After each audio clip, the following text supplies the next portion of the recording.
Good morning. Today, we're going to read another Chris Van Allsburg book, and this is called The Garden of Abdul Gasazi. So, as we're reading this, think about the theme of this book because your assignment today is going to be to compare the theme of this book to the theme of the book we read yesterday, which was Two Bad Ants. So think about the theme. What is the lesson? What is the moral of the story? What are the characters in the book learning? And that'll help you come up with what the theme is. 6 times Miss Hester's dog Fritz had bitten dear cousin Eunice. So when Miss Hester received an invitation to visit Eunice, she was not surprised to read, P.S. Please leave your dog home.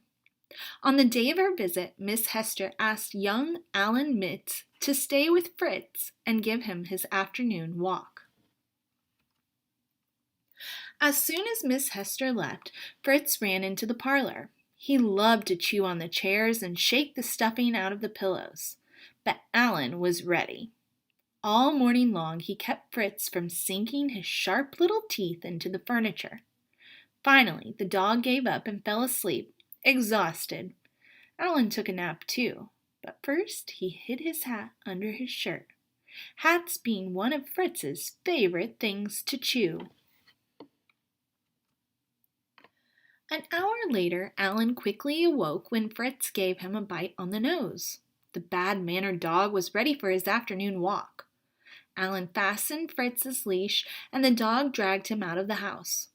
Walking along, they discovered a small white bridge at the side of the road. Alan decided to let Fritz lead the way across.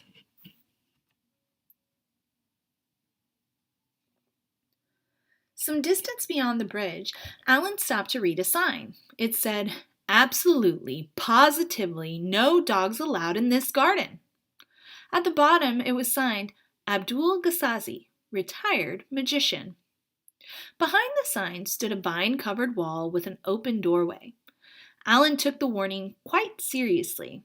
He turned to leave, but as he did, Fritz gave a tremendous tug and snapped right out of his collar. He bolted straight ahead through the open door, with Alan running right behind. Fritz, stop, you bad dog, cried Alan, but the dog simply ignored him. Down shadowed paths and across sunlit lawns they raced, deeper and deeper into the garden. Finally, Alan drew close enough to grab hold of Fritz, but as he reached out, he slipped and fell. Fritz barked with laughter as he galloped out of sight. Alan slowly picked himself up.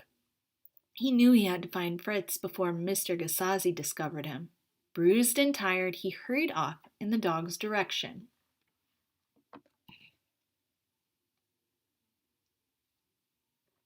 After a long search, Alan was ready to give up. He was afraid he might never find Fritz, but then he came upon fresh dog prints. Slowly he followed Fritz's tracks along a path that led into a forest. The dirt path ended and a brick wall began.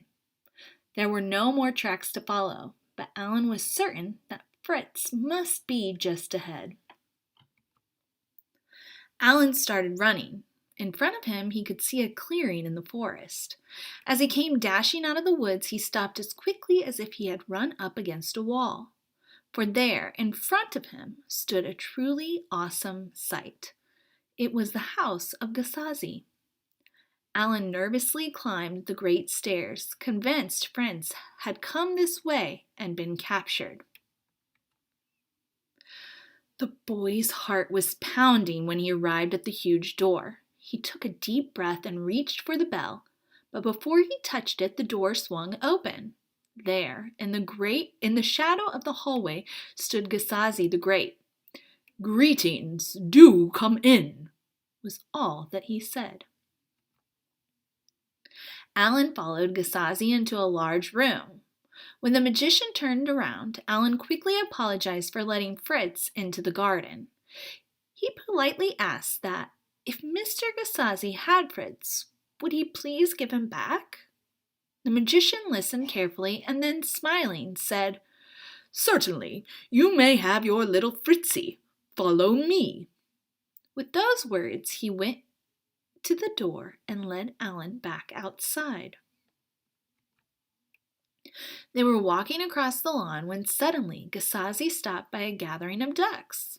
He began to speak in a voice that was more like a growl. "I detest dogs. They dig up my flowers, they chew on my trees. Do you know what I do to dogs if I find them in my garden?" "What?" whispered Alan, almost afraid to hear the answer. "I turn them into ducks," bellowed Gasazi. In horror, Alan looked at the birds in front of him. When one duck came forward, Gasazi said, "There's your Fritz." Alan begged the magician to change Fritz back. "Impossible," he answered. "Only time can do that. This spell may last years or perhaps just a day. Now take your dear bird and please don't come again." When Alan took the bird in his arms, it tried to give him a bite. "Good old boy," said Alan sadly as he patted the bird on the head. "You really haven't changed so much." With tears in his eyes, he started for home. Behind him, Alan could hear Gasazi laughing. As he approached the stairway, a gust of wind took Alan's hat, sailing right off his head. Running along with one arm reaching out for the hat, Alan lost his hold of Fritz. The duck flew out ahead and grabbed the hat in midair. But instead of landing, he just kept on flying, higher and higher until he disappeared in the afternoon of clouds. Alan just stood and stared at the empty sky. "Goodbye, old fellow," he called out sadly, sure that Fritz was gone forever. At least he had something to chew on. Slowly, one step after another, Alan found his way back to the garden gate and over the bridge. It was sunset by the time he reached Miss Hester's. Lights were on and he knew she must be home. With a heavy heart, he approached the door, wondering how Miss Hester would take the news. When Miss Hester came to the door, Alan blurted out his incredible story. He could barely hold back the tears. Then, racing out of the kitchen, dog food on his nose, came Fritz. Alan couldn't believe his eyes. "I'm afraid Mr. Gasazi played a trick on you," said Miss Hester, trying to hide a smile.